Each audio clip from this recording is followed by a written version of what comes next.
അവസാന മത്സരത്തിൽ career best നേടി കളമൊഴിയേണ്ടി വന്ന ഹതഭാഗ്യനായ ക്രിക്കറ്റർ.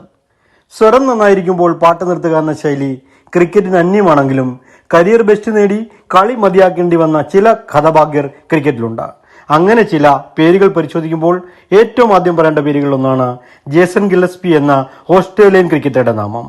71 ടെസ്റ്റിലും 97 ഏകദിനങ്ങളിലും ഒരു T20യിലും ഓസ്ട്രേലിയയ്ക്കായി കളത്തിലിറങ്ങിയ ജേസൺ ഗില്ലസ്പി മറ്റാർക്കുമില്ലാത്ത അപൂർവങ്ങളിൽ അപൂർവമായ ഒരു റെക്കോർഡിന് ഉടമയാണ്.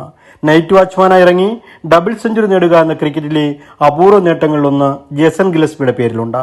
2006 ബംഗ്ലാദേശിനെതിരെ ചാറ്റോഗ്രാമിൽ നടന്ന 2ാം ടെസ്റ്റിൽ നൈറ്റ് വാച്ച്മാനായി ഇറങ്ങിയ ജേസൺ ഗില്ലസ്പി 425 പന്തിൽ തന്റെ കരിയർ ബെസ്റ്റായ 201 റൺസ് നേടി അജയ്യനായി തുടരുകയായിരുന്നു.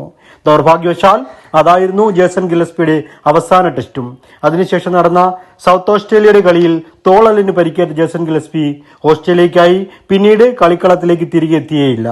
ആലിപ്പഴം പഴുത്തപ്പോൾ കാക്കയ്ക്ക് വായ്പുണ്ണ് എന്ന പഴഞ്ചൊല്ലിനെ അന്വർത്ഥമാക്കും വിധം അയാൾ ആത്മവിശ്വാസത്തിന്റെ കൊടുമുടിയിൽ നിൽക്കെ ആ കരിയർ പാതി വഴിയിൽ ഒടുങ്ങുകയായിരുന്നു.